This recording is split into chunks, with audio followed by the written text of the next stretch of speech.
here with the great Jim Terry, the coolest guy. The coolest. This is the so I don't know how I found you. Randomly I sometimes will I don't know, I'll find somebody on Instagram or something and I will I think sometimes somebody will leave a little comment on one of my weird monster drawings or something, go, oh, this is cool or something. And I'll be like, oh, who's this? And then I think somehow I was like, oh, who's this guy? This Jim Terry guy or something. Oh, I think it was recommended because you're friends with my pals that Pete and Aaron that make the devil the devil's work. Yeah. And I saw you, I went to your page and I was like, I immediately started to just be like, I love this person. I like that. This is so cool. I feel a kinship here. I feel, and so then I was like, oh, I'm going to order your book. I saw that you're like, oh, I have this book coming out and all this stuff. Come Home Indio. And I was just like, I don't know. For some reason, I gravitated to you in my mind and my heart. I was like, now a lot of that's projection. We always project onto people what we think they are or whatever. So then I was like, well, oh, you got a cool cat friend. Awesome. And then I was like, well, I'm going to get this book. And it only made me just love you more. I'm fascinated by how honest and beautiful that book was. And I think you should have won all the awards for it. Well, it's a small book, it's a small book and the publisher is very independent, just getting on his feet. So, it was more like just getting it out there was a big deal, didn't even think about any of that stuff. And getting it out there was terrifying to me as it was. I didn't want to think about people actually reading it. Yeah. Were you feeling, because it's autobiographical and it's intense and beautiful and your storytelling is, I don't know. I'm blown away by it. But when you were making it, did you feel like, oh, should I? Oh, constantly. Almost every page I second guess myself. I'm like, do I need to put this into the world? Do I need to share these thoughts or these experiences? Are they going to trigger people? Are they going to make people angry at me? All that stuff went through my mind constantly.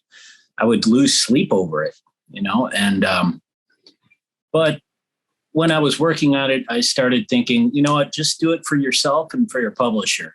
And, just think of her as the only person that's reading it right now. Don't think about the future. Don't think about anybody else's reaction toward it. Just be as honest as possible. And I did that page by page. And then when I got to a certain point, I said, you know what, I need my sister to read this because she's the closest person to me, and she went through most of the same stuff. I said, is this okay? I don't know if it's even okay to talk about this stuff. And she's like, she read it and she said, we need to talk about these things because they're not spoken about enough. So once I had her blessing, I felt a lot better about it. Yeah. I mean, it's always scary, I think, to share our truths when I think that the way we see ourselves is not always as the way other people see us. Oh, yeah. And it's funny because Skinman, it turns out I'm not the road warrior. I really thought I was a rugged road warrior on the wasteland. I'm nothing like him. I'm not a rugged warrior. I'm a sensitive. You are kind of a warrior. I think that to be strong enough to not be internally fragile and to face truths makes you a warrior. I think facing the universe on its own terms and respecting it makes you a warrior. And I think acknowledging pain and acknowledging your shortcomings and staying connected makes people warriors, because those are the hardest things ever. I think that anybody who oh shit, did I lose you? You are just now a name. All right. I tried to swipe a little dust off of the screen and it went into a different thing. I'm total. It's all right. I totally believe that anybody that has fear and faces it and moves beyond it is worthy of some kind of accolade. It's when we get paralyzed by it and fail to evolve because of it. That's the true shame. Yeah, well, it is interesting to know people too, like as we grow, I think that we are born into situations in our lives where everybody has a different one. But the thing that's similar is we all have these survival mechanisms that we develop. And even when you're a baby, babies are genius at surviving too. Like they have innate ways of surviving. Like there's all these studies about how, like, if a baby doesn't get the kind of nurturing that it's supposed to get, that a baby needs to get, a baby will then sort of change itself to become what it needs to be in order to get like the support and the things from the parent. So it's like a baby will adapt to its surroundings and its parents' moods and shit like that so that it can survive. Isn't that crazy? Yeah, it is crazy, but I believe it 1,000%. Yeah. And it's also extraordinarily depressing because it's basically like within, your first moments of being on earth, you can learn how to be codependent in order to survive, but the thing is that everybody is developing survival mechanisms to try to understand the confusing nature of existing from an early age. What happens though is that we outgrow those survival mechanisms regardless of if we realize it or want it or not.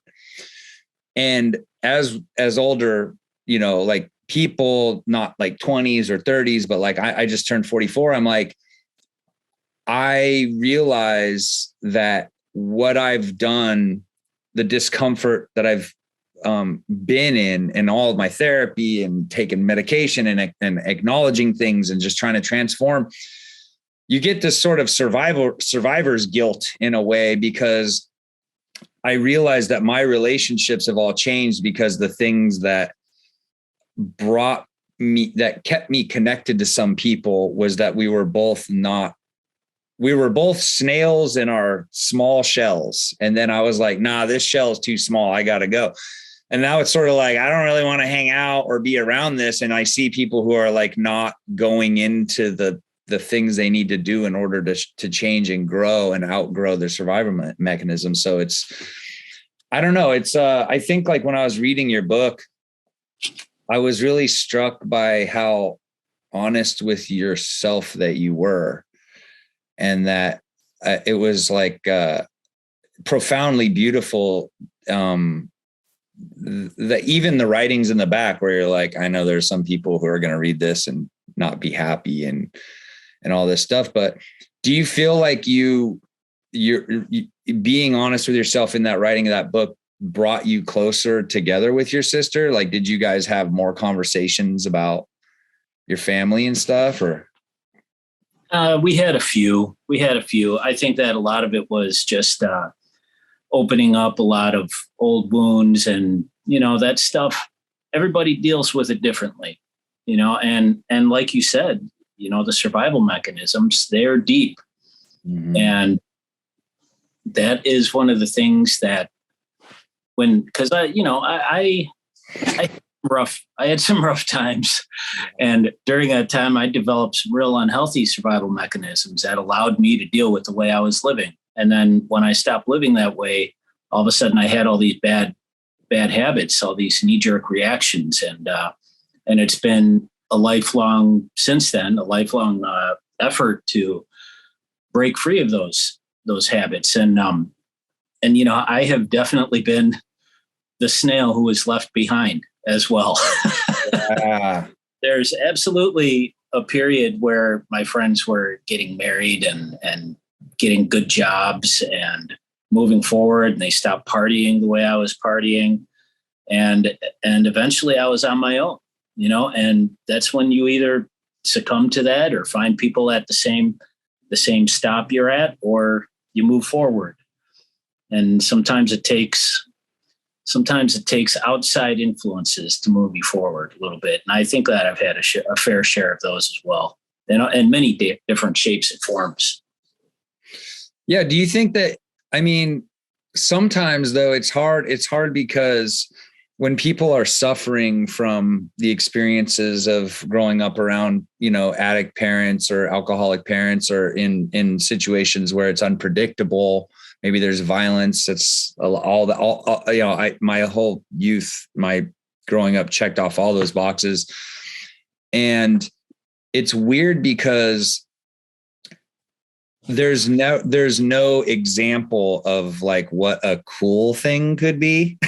You know what I mean? So pop culture, which is where I slid definitely into. Yes. So that's what I'm thinking, is that, like, for me, comic books were like a survival, like a lifeline. I was like, this to me is exciting and interesting and positive. And it is, it takes up a lot of space in my life where I'm feeling good and positive. Dungeons and Dragons, art books, weirdo mythology shit, horror, all this stuff. Do you feel like that was at some point when you felt like, I was like kind of left behind, everybody's moving on with their life, that you were able to sort of look around and go, what do I got going on? What should I do? Like, was comics sort of that thing for you, or like what happened? At risk of sounding melodramatic, that at the come on, baby, go melodramatic. Which is, the world that I live in, melodrama. But yeah. Well, if you've read the book, that at a certain point I got sober, and it was at that point that I realized, like, geez, I don't even know who the hell I am. Yeah. I don't know what defines me. For so long, just being the drunk guy defined me, or, being that, I had that sort of, it's like high school poetry, embarrassing to think about it. But that whole like Bukowski outlook, the romanticized swagger of the downtrodden, suffering soul. Mm-hmm. I played that card for a while, and then once I realized when I got sober, I was like, geez, I don't have that. I can't be that.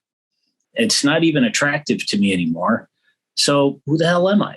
Mm. And it was around then that I discovered that Will Eisner book, New York, which is somewhere around here. Uh-huh. And here was this guy telling stories about normal people, about just O. Henry type stories, almost like Steinbeckian in their depth. And that was it.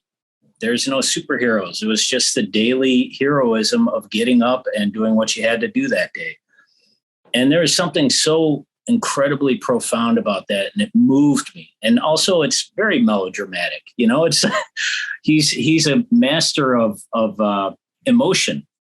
Mm. And when I read those books, they moved me incredibly, and it inspired me to pick up a brush and start trying to learn how to use a brush and redefine the kind of stories that I could tell. And as cheesy as it sounds, it was like, all I have is this limited ability.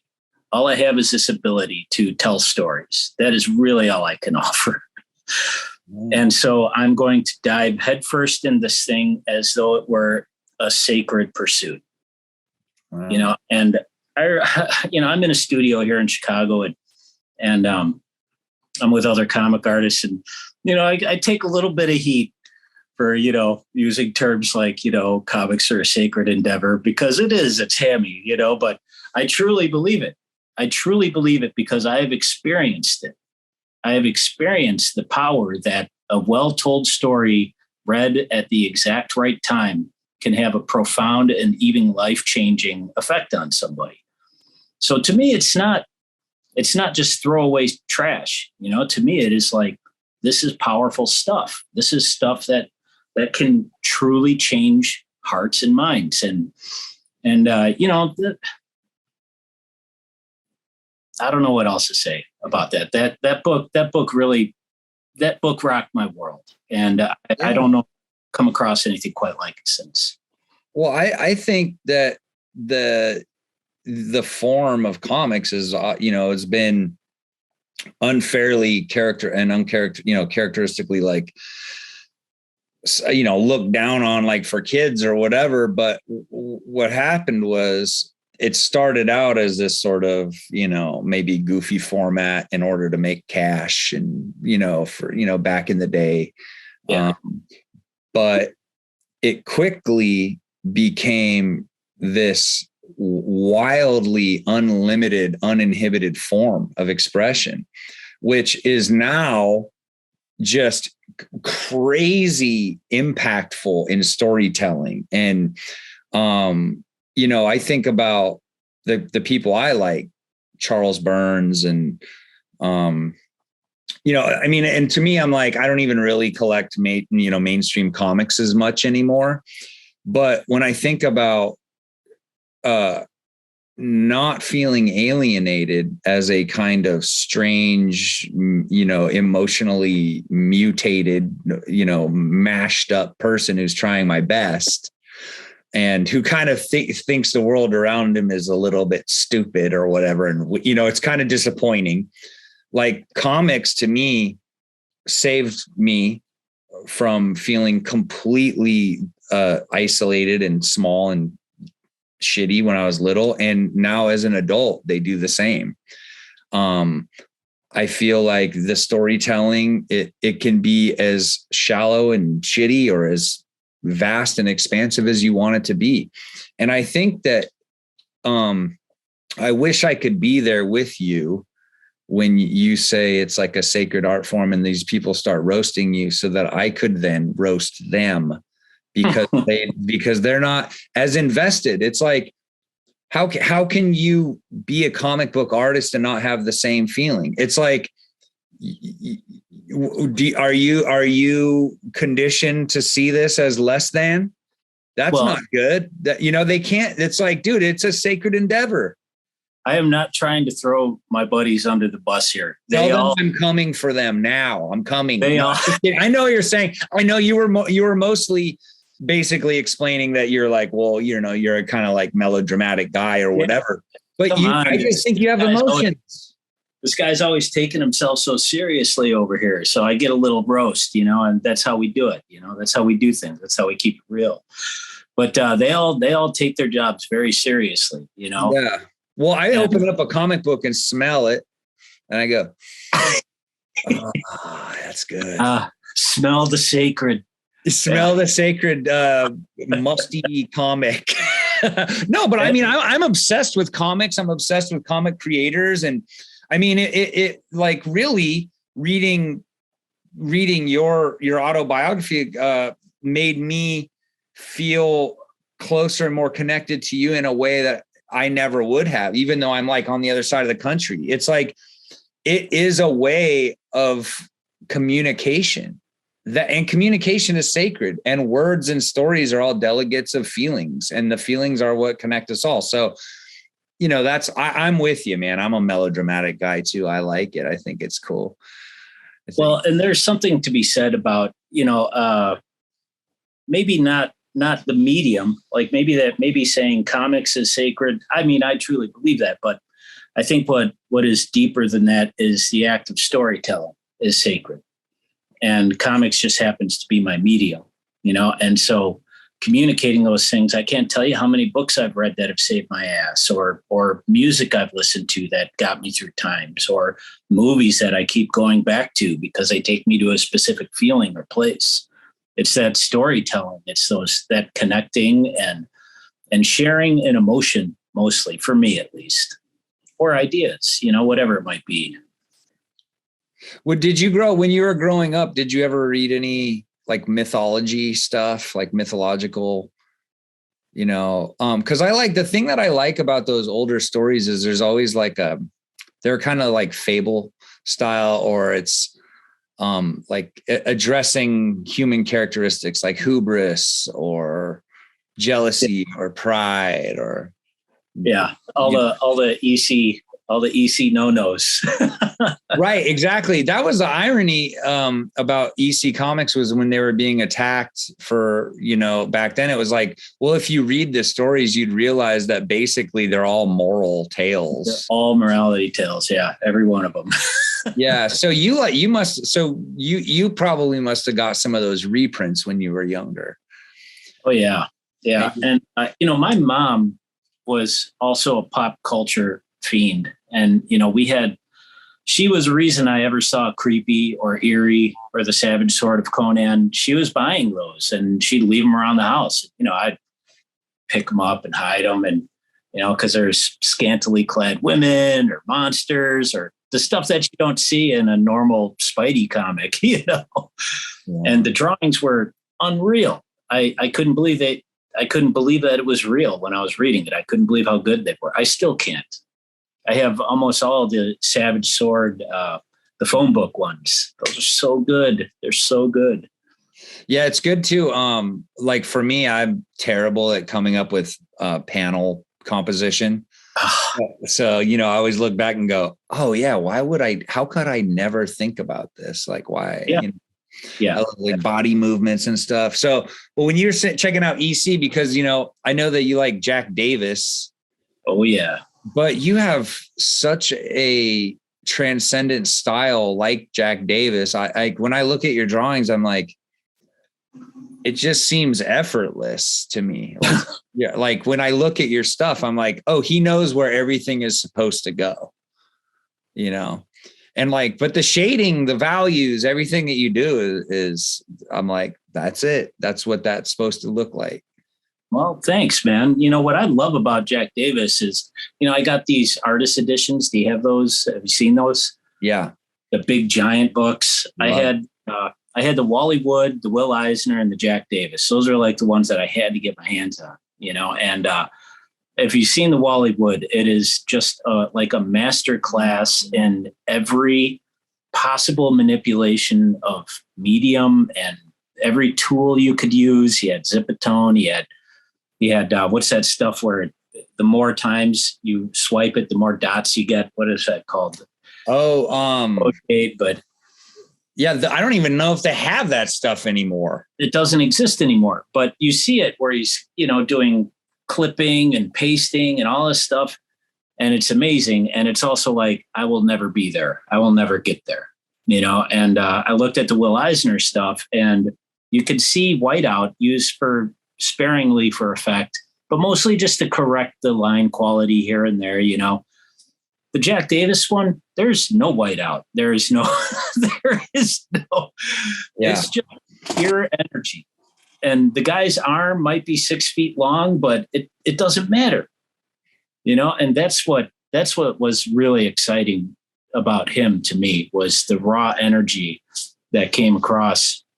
And I've read stories about, driving the pages to the EC office, and his wife was erasing in the car while they're going, stuff like that.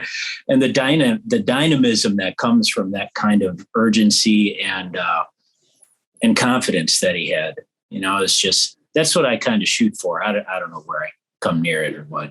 Yeah, of course. I think you do, for sure. I can definitely see some Will Eisner in your stuff too, and some of the like movement shit and the like characteristics. But it's funny because as we're sitting here talking about it, we're like comic nerds and stuff, and we're we look back like, man, the lore of his wife's erasing the pencil lines and stuff, and we're just like, that's so cool. Back in the day, it's like such an interesting thing. But to them, they were just like, oh, the reason that there's no whiteout is because I had no time. There was like, I didn't have time to go back, because we're like, oh, dude, they were so perfect. It's so great and everything. But they're just like, oh, dude, there was no time at all. Like, the same thing with Jack Kirby. Like, I'm like, oh, he's so cool. Like, oh, and he's just like, I get paid to draw, not to erase. I know. Yeah. Yes. I remember I like to listen, or I read a lot of Jack Kirby Collector. I don't know if you read any of the Tomorrow's publications. Yeah, I think I got a Thor one up there somewhere. I love them, but they're like interview Joe Sinnott or something, and he's like, yeah, I would get pages to ink over from Jack Kirby, and I would open up the box and it would smell like cigars, like, because he's smoking a cigar or a pipe while he's drawing, and I'm like, oh, that's so cool. It's He told me that that the pages that Jack Kirby was drawing on were so cheap and pulpy that the inker would iron the pages to flatten them a little bit before, so that he could just get a straight line across them. I don't know if that's true or not, but I choose to believe it is. That's hilarious. Yeah. What's so interesting is that the way that the industry changed with the paper sizes, the paper styles, the tools that everybody was using. I mean, I bet you that there was, like Jack Kirby seemed like one of those guys who's just like, oh, I'm all out of pages from Marvel, because they'll send you the supplies. But he's like, probably would just, draw on a napkin, like push them together. And, it's grab some kid's construction paper and start putting Thor on it. Yeah, it doesn't surprise me. So, but then, when I was growing up, I remember when I first discovered Bernie Wrightson, and because you go to the comic shop, right? And you're buying your Young Blood and you're buying the stupid stuff, and everything that came out. But then there's a section. I remember there was a section of the store where it was like weird shit, heavy metal, Richard Corbin books, weird things. And I saw the Freak Show, Bernie Wrightson's Freak Show. I think Bruce Jones wrote it. I don't know, but and I looking through it, and I was like, oh, whoa, this is weird, and I was like, easy feeling in your stomach when you looked at it. Well, I was like, what was interesting was that Kelly Jones had been in full swing by this time, and Kelly Jones is the heir apparent to Bernie Wrightson as far as horror blacks, heavy blacks and stuff. But I remember being like, oh, I like this, well, this is interesting. And then I look at the Richard Corbin shit, and I'm like, whoa, these are weird, and then and your mind doesn't really know how to file it yet. Yeah. And then, but I remember I would always keep walking over to that part of the store and looking at it and was like, is this for me? Yeah. Is this for me? Who's this for? And I remember I would take the other kids, my friend, some kid from school, I'd be like, hey, look over here. Look at this stuff. And they're like, what the hell? And they're like, yeah, check it out, man. And they're like a big Richard Corbin, Green Warrior dude with a big old dong hanging out. And they're like, what are you looking at? I think this is cool. Look at this stuff. But I feel like this might be cool. Yeah. And I remember my mom, I wanted to get the Sam Keith. So I met Sam Keith in that comic shop. I was 12 or 13 or something. And he was in there, and I was like, oh, Matt, the Max is cool. I'm into the, there he is. And I talked to him for a second. But I remember getting on this Sam Keith tip where there was a art book of his before he was before he started doing the Max and everything, but he had been doing, Marvel and all this shit, but it's called I Before E was the name of the book. And you had to get your mom's, if you weren't 18, your mom had to sign off to get it and mail away for it. And it was cool because then I was able to buy all this stuff from Sam Keith and gay comics and weirdo shit because of that time. But that was a very formative time for me of realizing that art didn't actually need to be in this sort of normal way. You know what I mean? Was there a moment for you where you realized things could be a lot more bizarre and non sequitur and And absolutely. For me, it was, again, it was my mom leaving her comics around. It was Twisted Tales. You remember the book? Yeah. It was the Bernie Wrightson cover of the guy walking in the grass with the heads on a rope. Yeah, with the axe, right? Or is that? Yeah. And he's chasing these kids and they're running, and that terrified me so much that I had to steal the comic, and then I was looking at it, and I think there was there's this story in it about a cab driver, and there's people making out in the back, and they keep throwing more money for him to go faster and faster until they crash, and like the engine block goes through his stomach, and you see him sitting there, and I was like, oh my God. Yeah, you're like, oh wow. It was one of those, like, you're worried somebody's going to catch you reading it. And I was hooked after that. I was hooked. So what was your, I want to talk about your comic that just came out. Yeah, comes out when. But what was your first comic that you, like, what was your first published? Yeah, published like comic stuff that you, yeah. That was the Crow book, Skinning the Wolves. Wow. And his name has actually become Skinner in the lore, because he's nameless in the book. Wow. And it was that was just that was a weird story, like how that happened. When I was drinking, I would show up at these shows, and I had done this like 5-page crime story. And it was just a Xerox stapled together. And James O'Barr was at one of the shows, and I really loved The Crow, the graphic novel and the movie. And but I was drunk when I was there. Yeah.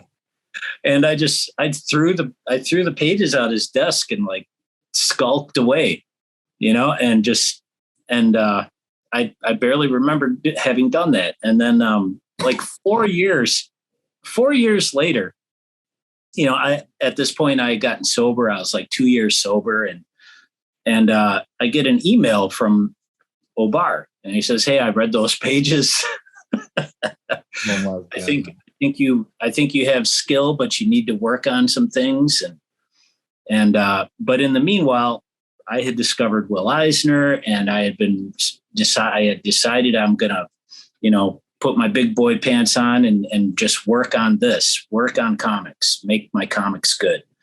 And I had self-published some books, and so he and I just established a friendship because he loved a lot of the same stuff I did, old movies, old comics. We talked about EC all the time, and Iggy Pop and Tom Waits and all that stuff. And so we became friends, and after a few years, I'd continued to draw and to self-publish these books. And at one point he just said, "Hey, I got the rights to The Crow back. Do you want to do a book?" I said, "Are you kidding me?" And so I was working at an art store at the time, and I quit my job and sat down and drew 3 issues. And he gave me a tremendous amount of freedom on that. He said, "You here's the outline. Here's the idea. Just think of Two-Fisted Tales. Think of like Harvey Kurtzman meets the gnarliest EC horror you could think of, and let's do that." And so that's how I approached it. And he just sort of nudged me in directions one way or the other. And it's still one of my favorite things that I've ever done. I think it's out of print now, but that was my first, and it's all been downhill after that. Down. But that was cool. In a way, he he hit you back. That's funny that it was 4 years later. That's hilarious.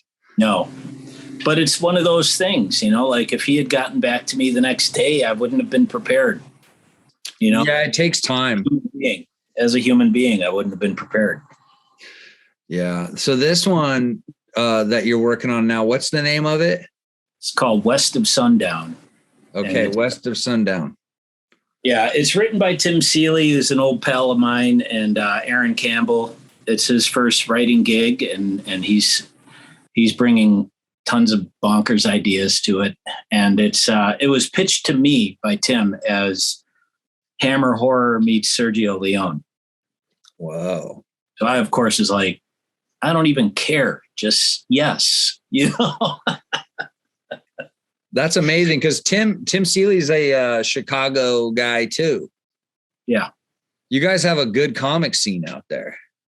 We got a good community here. It's pretty solid. It's small and everybody knows each other eventually, but it's one of those things where, I went to a show in Dallas with James O'Barr. He invited me to hang out with him. So I flew down there and I hung out with him in Dallas. We went to Austin to a small press show out there. And I'm looking at everybody. Everybody seems to know each other.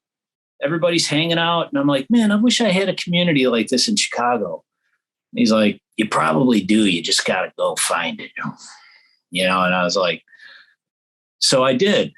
I found out where the drink and draw was, and that's where I started meeting people, and you just show up and you draw, and eventually maybe somebody will be like, "Hey, what are you working on there?" And that stuff gets done. I love meeting people like that. Yeah, natural, organic, in-person style. Yeah, some of my, do you know Hillary Barta? He's an inker. Yes. Oh, yeah. Good buddy of mine, and we had done, I had done this little small show in a bar, where I just had a table there and it was just like people drinking cocktails and there's like 4 artists there. And Hillary happened to show up and I had known him and we had interacted a few times, but it wasn't until he saw my work. He's like, why do I not know you? And he's like flipping through. How come we're not friends? Yeah. This is exactly my language here, And so it's just that kind of stumbling across other people and being like, wait, we click. Hillary Barta has actually astounding shadowy skills in that Bernie Wrightson's like level. It's incredible. Cause I remember Hillary Barta was a kind of more comedy style, goofy illustrations back in the day, but then was doing stuff for Bongo Comics, the Simpsons shit. But then, I read my, comic book creator magazine and all this shit so I can find out about stuff. And there was an interview with Hillary Barta and there was like tons of illustrations where I was like, dude, these are like actually legitimately beautiful. Like really beautiful illustrations. And it kind of shocked me because how you see somebody's stuff sometimes and you're like, oh, it's cool, it's fine. And then sometimes you see somebody's shit, you're like, holy shit, they're like amazing. Yeah. Yeah. So, I hit my head to him constantly. I've been lucky enough to have, been just done art jams with him, where I'll pencil something and he'll ink it and I'll be like, are you sure this is what I penciled? Because this looks really good, and so, yeah, it's a good community here. I feel pretty comfortable. It makes me think that community is sort of the thing that can really save us in a way, I think it's interesting is that when I'm alone is when I always have my dark thoughts, my dark, kind of isolationist, heavy. I want to, I kind of am like, I'm like, oh, I will more frequently like drink wine or get, have booze or smoke weed or whatever. But when I'm around people and like-minded people, I feel this sort of calmness. There's less static inside of me, and I'm wondering that like, if people realize that, when I'm thinking about how you went from, when you got sober and you're like in this community with comics and stuff. And I'm wondering like, they could probably, I know not everybody's into comics, but that's what I kind of love about like meetings and Al-Anon meetings and, 12-step meetings and stuff is that it's like, it shows you that you're not alone all the time. And I notice that a lot of comic artists go crazy because they're alone all the time.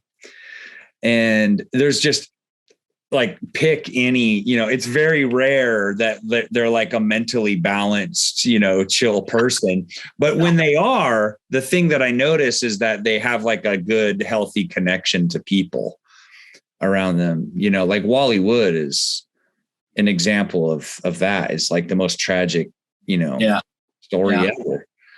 And it doesn't matter how good you are if you're insane and suicidal, Mm-hmm. And so I don't know, man, like I'm stoked that you have that going. But so you meet up with Tim Seeley, you're like, let's do this thing.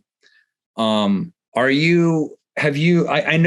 saw that Marvel was doing something where they were having like native artists do some comic stuff like that. And I discovered Wolf Maria. Yeah. She's around here. I hang out. Oh, really? Yeah. Damn, you guys got it boiling up over there, man. Oh, it's a bubbling cauldron of awesome. Damn. I got to get out there. I got to go see you guys. Get out here, man. Come hang out with us for a little while. I will. I want to hang out with you and see the Devil's Workshop guys and stuff. Oh, yeah. Devil's Due. So what, like, you're saying that your storytelling is like an important thing that you have to offer. Have you been writing any stories, or do you come up with any? Because like in a lot of ways, my skin crawl stories that I've been writing are all totally steeped in my own experiences and my own fears and my own weird disconnections and alienation. But do you have any stories that you've been cultivating, or anything that for yourself that you want to do? Yeah, absolutely. I'm always working on, you do the, like, West of Sundown. It's a joy to draw. And that's exactly what I'm looking at it as. There is a weird shift. Well, maybe it wasn't weird, probably natural shift, where in the 90s, the art thing just got out of hand, and then it just kind of tipped over. Now the writers are what's bringing in readers. And I feel like the art takes a back seat sometimes. So with this, I was like, I'm just going to try and harken back to like the Jean Giraud Blueberry stuff, and, that old EC sensibility. And I'm going to try and draw the hell out of this thing and make it as cool looking as possible. Beyond that, I leave the writing up to the other guys. So just send me what you got, and I will do my best to tell the story as cohesively as possible and try and make it cool, but I always have my own things that I'm doing. I think that's essential. I'm making short films. I'm writing short stories. I have a long running, like, I got like 7 issues of this fantasy comic that I've done. Oh, right. That it's just sitting there. It was just for me. And now I'm like, I should share this. But it's so daunting thinking about, it's a sincere fantasy. There's nothing ironic or hip about it. It is like steeped in the old school sensibilities of it, which is a hard sell these days. But it might be switching. I don't know. Maybe I ought to. Anyways, dude, earnestness and sincerity is definitely a commodity in this Babylon. I'll tell you that much. Yeah. So that is 7 issues, huh? Yeah. That's a lot of pages, dude. It is. I did 4 right around 2016, right around January of 2016, I started. I don't know what was happening in the world, but something inspired me to start telling some stories. I love that. And I want you to know that something that I adore about you is your earnestness and your sincerity. And I think that's a beautiful strength you have. I love it. I want to protect it and hold it and keep it. Because I don't want any of it. Because, the comics industry is very jaded individuals, a lot of burnt out people and people that don't believe. stay dreaming with your heart. That's what I say. Well, I want to, because I keep, so when I saw that you said that Res Dogs, what was that? That's Reservation Dogs? Yeah. Reservation Dogs. I went and watched all of it based on you saying it was good. And I was like really blown away by how incredible it is. And I was thinking, like, there's so much mythology based in things around there. Remember when the guy, that's kind of a spoiler, I guess, but the kid who had like kind of a shadow over him who dies, you know, but then there was that episode with that creature in the woods, and the creature was sort of this foreboding thing. And I was like, yeah, this, I could see you telling stories in this sort of sincere way, where it's like you're weaving fantasy with your own understanding of personal struggle and stuff like that. And I mean it when I say that anytime you ever want to contribute to the magazine, I'll pay you. I'm into it. I know you have your own thing going, and I'll always promote that too, but I'm just saying it's always going to be open.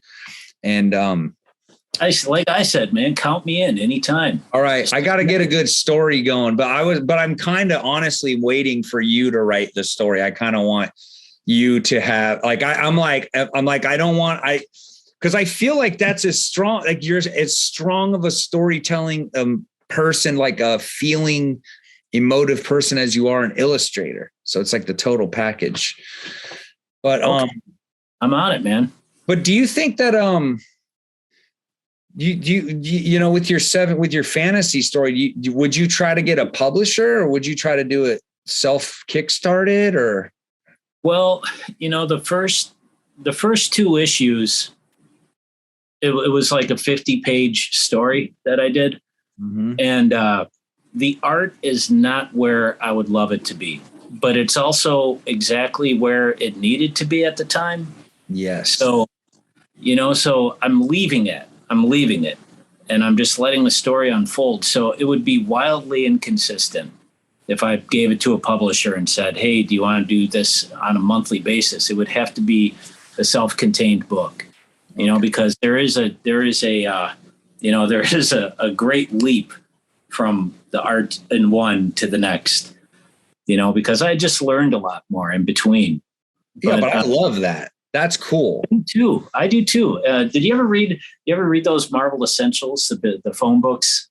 Did you ever read the Moon Knight one? Oh no, never read that one. If you can get your hands on that, that is amazing, because you see Bill Sienkiewicz go from doing Neil Adams to becoming Bill Sienkiewicz in these pages. Whoa. And it's amazing. It's amazing to see. Wow. So, yeah, I love that. That sounds cool. Oh yeah, it's awesome. So I appreciate that stuff, and that's how I would have to present it, as an organic growth, and it gets more complex as it goes as well, you know. So it all just is. It's just purely for me, you know. And yeah, you know, I'm a big Frank Zappa fan. Yes.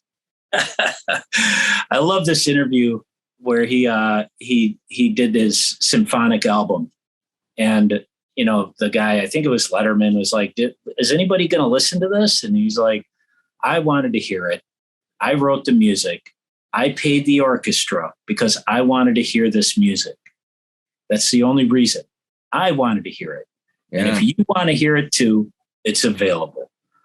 Yeah. And I think that's great, because that's kind of how I approached this book. I needed to read this book, especially during that tumultuous time.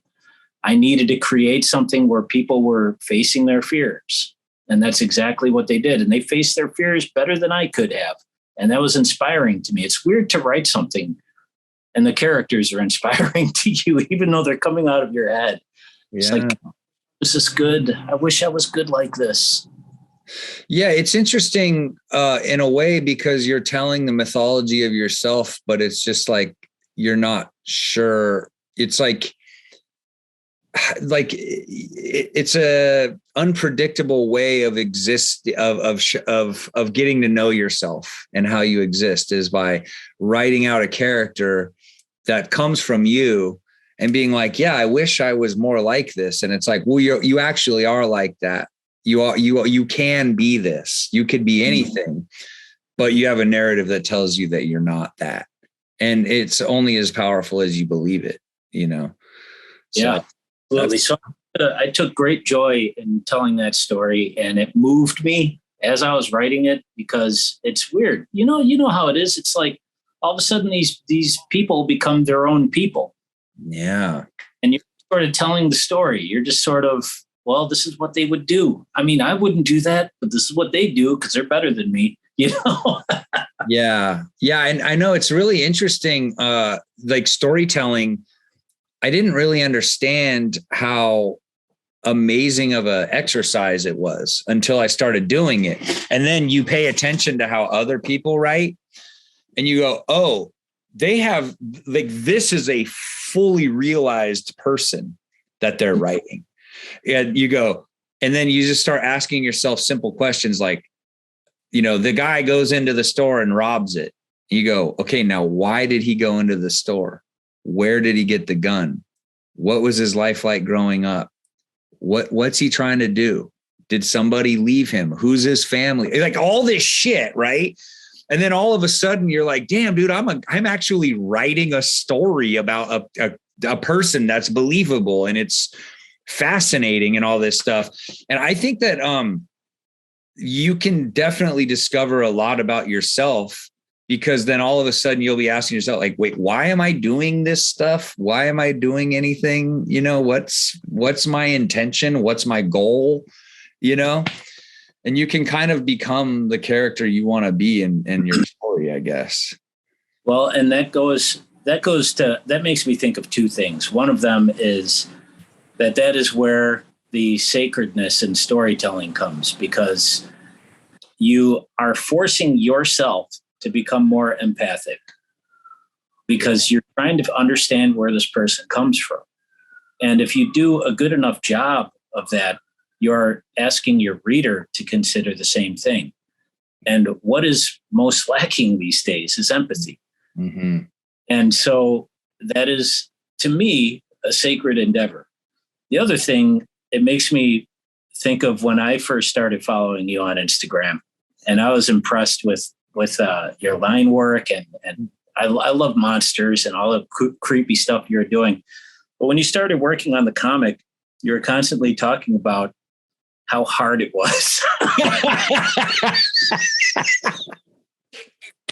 And I was like, dude, it's brutal. It's insane. My sequel is going to be 90 pages. Yes. What an idiot. I know I'm such an idiot, but like, drawing this, like, and this is over Irwin Papa, breakdowns. But these pages take forever because I'm like, it's just constant inking, like just eternally shading, eternal like drawing, and then going back and back. Oh, that part don't look right,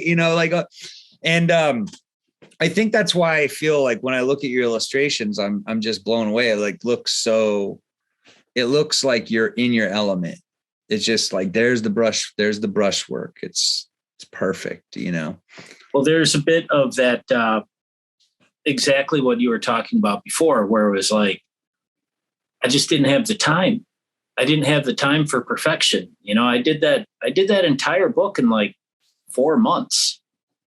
Wow. Just because I had overcommitted myself. I had said I would do the Hack, Slash, and Crow book, and then they asked me to color it, and I was like, ooh, okay. And I didn't realize that would take up all of my time. So I had to start the book late, and then it was do or die. And so I just smashed it out. So there's a bit, if there's any spontaneity in it, it was purely out of just because I didn't have the option of going back and tightening things up. It was just like, okay, this gets the idea across, I think. Yeah. If you were to do like if you were to have like kind of like a dream project, like, you know, what do you think you would do for, you know, like if somebody asked you to work on something? I mean, there's a few on my bucket list, you know, definitely Conan, definitely the Spirit. I would love to draw the Spirit. I don't know. Maybe that's it. You know what I want to do? I want to do an Immortal Hulk one shot. That would be cool. I don't know if you read the Immortal Hulk. Is that a newer one? Yeah, it came out last couple years. There's 50 issues. I think it's incredible. It's so good. It's such strange storytelling, really, really good psychological, emotional weirdness. And it takes the Hulk in this strange direction that I love. Okay. Yeah. I think the last Hulk stuff I read was when Lee Weeks was drawing it, because I love that guy's work. Oh, incredible. Lee Weeks only gets better too. Only gets better. Yeah. Insane. Did you read Barry Windsor Smith's Monsters? Oh my God. Yes. Intense, huh? That was an experience. I felt like a changed human being when I finished that book. Yeah, it's good or bad, I don't know, but I was different. Yeah, it's wild because it's actually a story that he pitched to Marvel like many, many years ago, but then they like ripped off. Bill Mantlo ripped it off, and then which put the Hulk in a totally different trajectory. Is that interesting? How that happened? No. I thought it was the Thing. It was a Hulk though. Yeah. Because Barry Windsor Smith wanted to do a Hulk story where it was going to add all this depth to, you know, his dad hates him and he comes back from the war and he's like messed up and all this stuff. And then Bill Mantlo, they kind of created a like more of a butchered, stripped down version of that. But yeah. I mean, still cool. But, you know, I think that the Immortal Hulk, like the way that the direction that they took the Immortal Hulk was just really, really fascinating. And it's it's horror. It's like horror. Oh, wow. I might have to look it up. Oh, you'll love it. And the interesting thing is it made me think like, you know, the Hulk is sort of this science fiction being, you know, derived from the Frankenstein and Dr. Jekyll and Mr. Hyde and all this stuff. Complete outsider, weirdo, unpredictable thing. But it made me think that like, yeah, the Hulk is really a kind of unlimited sort of a horror-based, supernatural, science fiction potential character. And they never take it in that direction. Yeah. And it's make him weird. Weirdly enough, I think the Ang Lee movie kind of took it in that direction. Yeah. Have you seen that in a while? Yeah, I love it. You do? Well, I love it because it's weird and it's an earnest attempt. Yeah. But he does look like a plump baby. He looks like a baby pickle and he's mad. A very angry, powerful baby pickle. But it is like totally steeped in that kind of, you know, abuse and pain. Yeah. Yeah. And it's a science fiction film. It's less of a superhero film than a science fiction film. And when I looked at it that way, I enjoyed it a lot more. Yeah, I liked it. The plump baby. Did you ever read The Big Change? The what? Did you get your hands on The Big Change? The Bernie Wrightson one? Yeah, yeah. Of course. Dude, obsessed over that. When I was little, like I could not. The Big Change, then Spider-Man, you know, where is it? Hooky. Yeah. Dude, I became like Bernie. I was like, dude, this is it, man. Like, this is, you know, I'm working on a giant comic. I'm going to do this separate thing, but I'm going to do a Marvel Treasury sized monster adventure psycho comic that's going to be 70 pages, just huge, whatever. And I'm going to try to draw it in that Hulk thing, the big change style. Oh man. Yeah. Cause it's so good, dude. I've never seen the Thing drawn cooler, or the Hulk, really. I know the Hulk is supposed to look like that. Yeah. Even there's like a shot where he's eating the cheeseburger. Yeah. And there's a little bit of ketchup coming out, and there's like a highlight on the ketchup. Yeah. I remember things like that. I don't know. That it's at the very end where the Hulk is eating the hamburger and the Thing is about to smash him with a rock. Yeah. God damn, dude. That comic was so good. The Jim Starlin, Bernie Wrightson team up to me was always good. Did you ever read The Weird? Oh yeah. So good. You know what? I'm really bummed out, man, that when Kitchen Sink Press put out Captain Stern, dude, the inside's penciled by Bernie Wrightson, but inked by Shepard Hendricks, who I have no idea who that is, but it's just took all the coolness out of Bernie Wrightson's art and left this like boring kind of generic. Yeah. Generic. It's like, might as well have been Ron Lim, drawing this or something, but it's funny because you get the covers, you're like, oh, hell yeah, that's going to be awesome. And then you open it up and you're like, what the hell is this? But it's okay. It's fine. We should have got you. Did you see that they're doing that Bernie Wrightson tribute book, Monster Forges? Yeah. Did you send anything into them? I didn't. Okay. Well, that's all right. I didn't. Yeah. Yeah. I did a little Swamp Monster. Oh, you did? Yeah. Regretting it now. I'm regretting it now. It's okay. I'll tell you why later.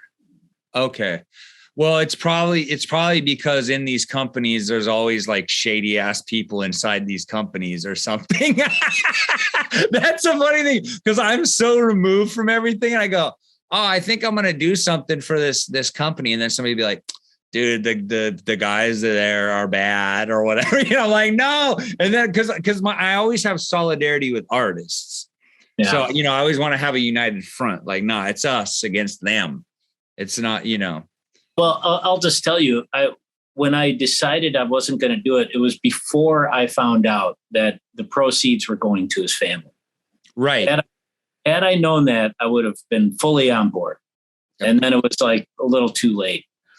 But yeah, I didn't know who was making money off of this stuff. And, you just draw and you send your stuff in and you get a comp copy. And then you're like, who's making all the money here? Yeah, that's bullshit. I don't like that format. It's not for me. And I don't normally do it. And the reason I did was because when I did meet Bernie in Austin and his wife, I met him too. You what? That's where I met him too. Or that's where I got to hang out with him for a minute. Did you go to Mondo? Was that it? No, it was StapleCon, I think. Okay, because he lived out there. Yeah. And you know what? He told me. Oh, wait, go ahead. Steve Gerber. No. 10,000 Nights of. Never mind. Steve, was he an artist? No, he's a writer. He's a horror writer.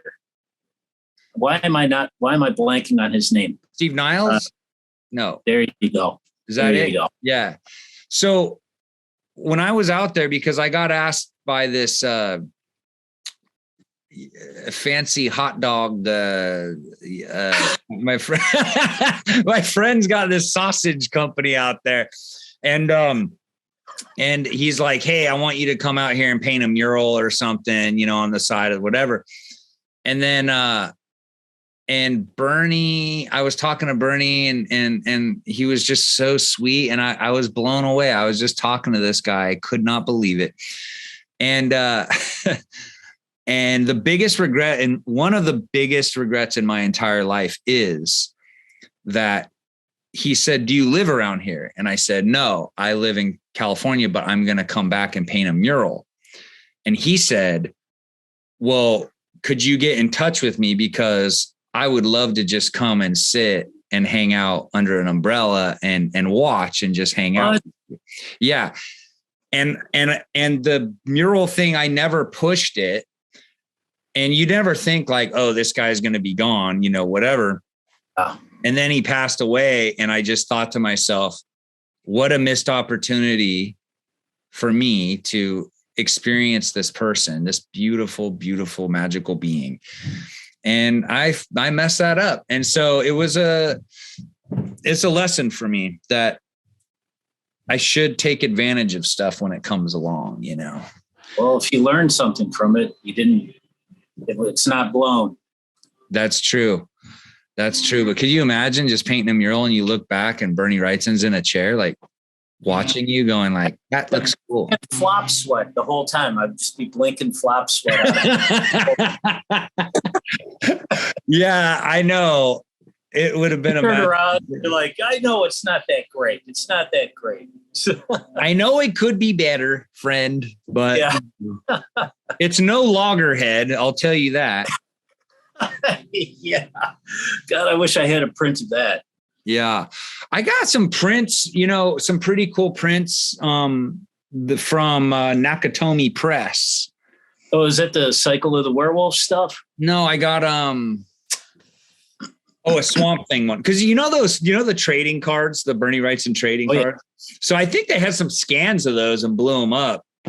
And so I'm trying to talk.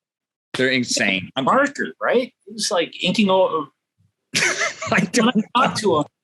I talked to him. I asked him about how do you get these colors, and he's like, just use whatever's around, like Crayola magic markers he was using. He is a magic marker. He's a magic man. But yeah, so I'll send you a photo of the one that I got. But I'm trying to get them to make a new book, an art book of all that artwork into like a book so I could see it, because they're just small, man. I don't want to see them small. I want to see big, man. I know. I can't tell you how many times I flipped through looking back just because, it's like the Bible to me. And I just want something with all those, like the studio era prints that he was doing, those that were just designed to be prints. Mm-hmm. Now when they were just doing prints and sending them out. And I still look at those and I can't understand how he did half the stuff he did. I know. It's it would be discouraging if I wasn't so excited about trying, you know? That's the thing about him. Like I was saying, you know, like I look at Wally Wood or Charles Burns or somebody like that. And I'm like, I'm never going to get there. Yeah. I'm just never going to get there. But there's something about Bernie's stuff that has enough cartooniness in it. Where like, I feel like I could do something like this. Yeah, it kind of gives you the delusion that you could try it. Yeah. What was amazing to me was getting that Swamp Thing artist edition and seeing how his brush work, he did it. It looks so loose when you see it large on the actual size. It looks so loose.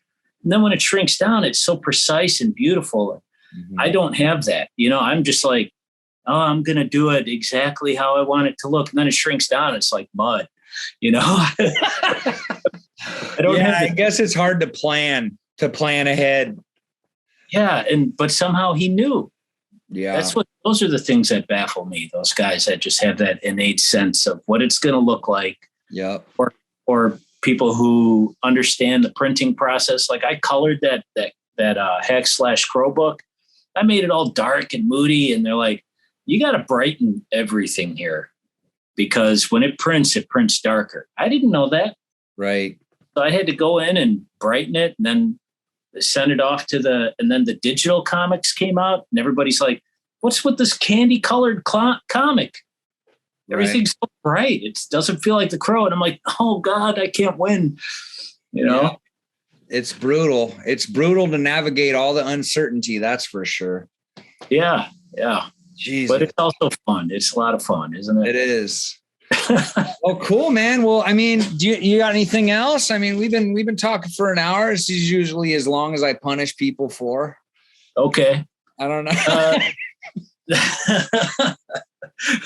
No, man. I mean, I've been hard at work at West of Sundown. I'm pretty proud of it. I just got a couple print copies, and it looks pretty good. Like, I don't say that about my own stuff very often, but with it, and the colorist, Triona, she's amazing. And it's a lot of fun. And I'm waiting for everybody to get to issue 3 because I just finished that puppy and I like that one. Man, I am beyond excited to check out your comics and support it. And Thanks. Anything you ever want to do that I can help. If you're putting out your comic, you want me to help promote it, you want me to do a cover, you want me to, whatever you need, I'm here for it. I want to see the Jim Terry Express go all the way to the top. Okay. Well, I'll tell you what I actually want to do. I want to go out to Oakland. Yes. I want to hang out with you for a little while. We could go hit that Wappy Paws kitchen, my buddy's indigenous kitchen over there. Yeah. And go see what she's cooking up because she's pretty cool. And I want to do that. I want to have a reason to go out to Oakland. Come out here, dude. We'll set you up with some signings and stuff.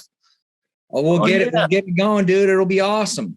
I keep forgetting that I can do signings and things. Yes. Dude, I know a comic book shop that would do like a whole Jim Terry window display. Oh man, that would freak me out. Come on, we're gonna freak you out here. Freak me out, Frank. Freak me out. Frank. Freak me out, Frank. Freak me out. How do you like that? I love it. That was great. All right. Well, Jim, you're the king. I'm gonna stop recording now, but I want to say farewell to you off this record here. Okay. Hey, man, awesome being here. All right.